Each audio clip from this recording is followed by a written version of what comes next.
Hey everybody, this is Mark with Ninja Training TV. We are doing another test session on our camera equipment and sound equipment. So thank you for bearing with us. The last time we went live, the screen was going black and we couldn't do anything about that. It was like every 30 seconds the screen would go black. So we're testing tonight to see if this happens again. Trying to work out the bugs before we start launching some of our new programs. So, since we have to be going for a little bit here on YouTube Live, we might as well do some sword draws. Okay, so tonight, let's go over some of the concepts of drawing the sword. And there's this move called Nuki-Uchi, which is a standard draw. So when you're doing Nuki-Uchi, you're going to draw with stepping with your right foot forward and your right hand will draw. And there are a lot of little details to this draw, depending on what sword school you study in and where you go. People will have their varying ideas, but there's a couple of core concepts that make sense. So you have your Tsuba, and when you break the little seal from the Tsuba from the saya, it's meant to be tight on purpose so that if you're running with this or on horseback, the sword doesn't just fall out. And so you have to like push your thumb forward a little bit to break that. As you break that, that's when the draw really begins.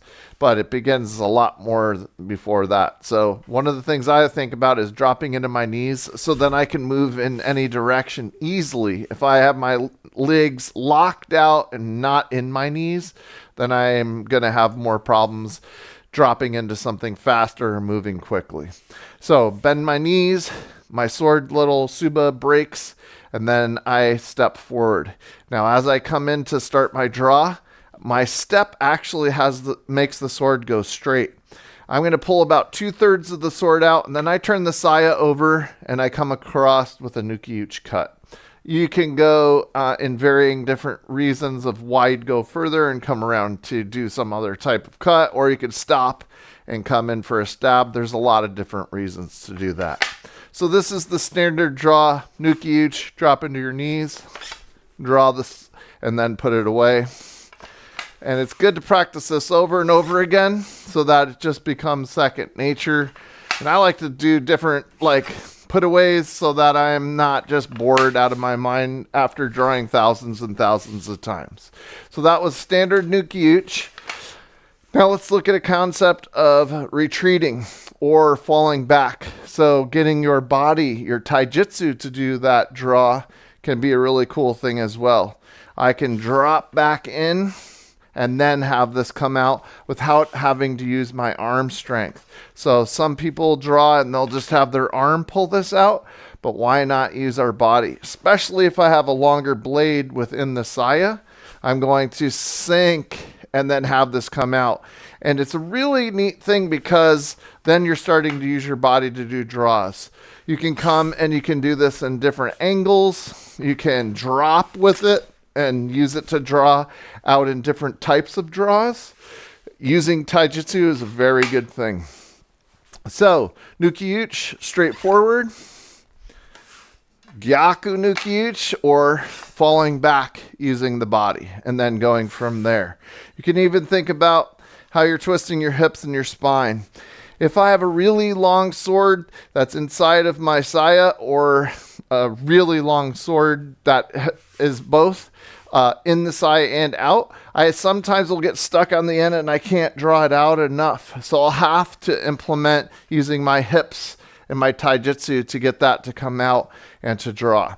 So there's a lot of styles where you'll see their back hip pull back as they go ahead and do their draw. So, okay, cool. We've got some people that are popping on now. I see that. How are we looking? Have we gone black at all? Oh, the driver update did it. So we are thinking that this is going to be working out then. So thank you guys for joining us on our second test of our YouTube live stream. Get ready. We're going to be putting together some cool programs, and I will announce them ahead of time so that we're not just playing catch up here and just turning this on and like having you guys go, whoa, I didn't know they were doing anything. But we'll announce one and have it come ahead of time. Like we'll say, hey, we're going to go over all the Gyokuru Waza this weekend and have a special seminar. So, stay tuned, and then we'll put it out to our people that are on our Ninja Training TV mailing list. So if you want to get ready to see some of our live classes and live streams, you can go ahead and send your email in to ninjatrainingtv.com. info@ninjatrainingtv is the best way to get on the email list. All right. Hope you guys are having a great evening. And I'm so glad this is working correctly now. So awesome. As always, stay out there and keep training.